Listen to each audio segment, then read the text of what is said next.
وہ کون سی 40 حدیثیں ہیں جو ان کو یاد کر لے وہ جنت میں داخل ہوگا؟ حضرت سلمان رضی اللہ عنہ فرماتے ہیں کہ میں نے حضور اقدس صلی اللہ علیہ وآلہ وسلم سے پوچھا کہ وہ 40 حدیثیں کیا ہیں جن کے بارے میں یہ فرمایا ہے کہ جو ان کو یاد کر لے جنت میں داخل ہوگا۔ حضور اقدس صلی اللہ علیہ وآلہ وسلم نے فرمایا کہ حدیث نمبر 1، اللہ پر ایمان لا۔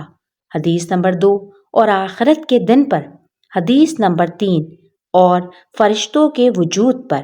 حدیث نمبر 4، اور سب آسمانی کتابوں پر۔ حدیث نمبر 5، اور تمام انبیاء پر۔ حدیث نمبر 6، اور مرنے کے بعد دوبارہ زندگی پر۔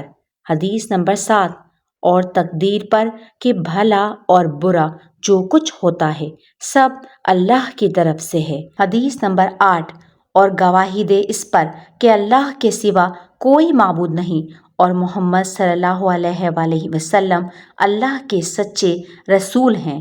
حدیث نمبر 9، اور ہر نماز کے وقت کامل وضو کر کے نماز کو قائم کرے۔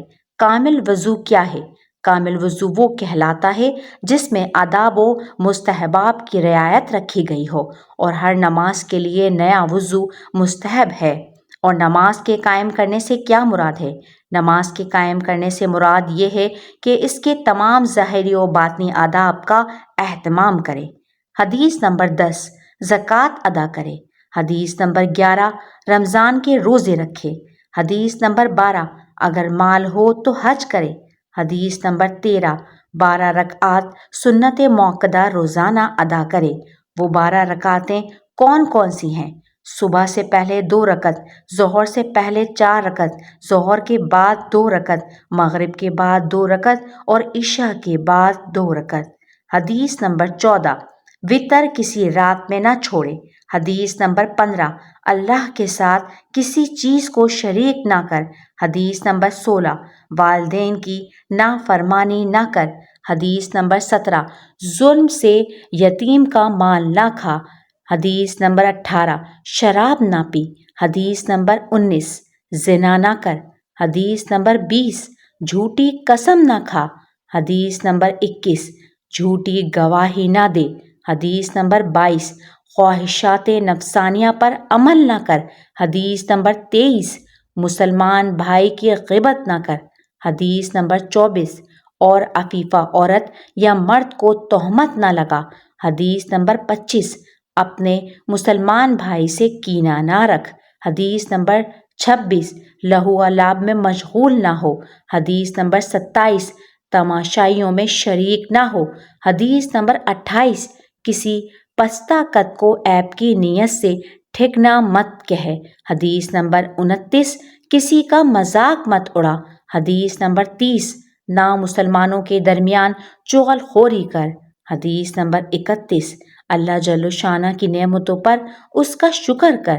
حدیث نمبر 32، بلا اور مصیبت پر صبر کر۔ حدیث نمبر 33، اللہ کے عذاب سے بے خوف مت ہو۔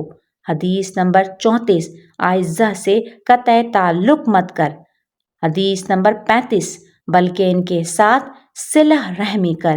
حدیث نمبر 36، اللہ کی کسی مخلوق کو لعنت مت کر۔ حدیث نمبر 37، سبحان اللہ، اللہ اکبر اور لا الہ الا اللہ کا اکثر ورد رکھا کر۔ حدیث نمبر 38، جمعہ اور عیدین میں حاضری مت چھوڑ۔ حدیث نمبر 39، اور اس بات کا یقین رکھ کہ جو تکلیف اور راحت تجھے پہنچی وہ مقدر میں تھی، جو ٹلنے والی نہ تھی، اور جو کچھ نہیں پہنچا وہ کسی طرح بھی پہنچنے والا نہ تھا۔ حدیث نمبر 40، اور کلام اللہ کی تلاوت کسی حال میں بھی مت چھوڑ۔ پیارے نبی صلی اللہ علیہ وآلہ وسلم کا فرمان، ان 40 حدیثوں کو یاد رکھنے کا اجر کیا ہوگا؟ حضرت سلمان رضی اللہ تعالیٰ عنہ کہتے ہیں، میں نے پوچھا کہ جو کوئی ان کو یاد کرے اسے کیا اجر ملے گا؟ رسول اللہ صلی اللہ علیہ وآلہ وسلم نے ارشاد فرمایا کہ حق سبحانہ اس کا حشر انبیاء علیہم السلام اور علماء کرام کے ساتھ فرمائیں گے۔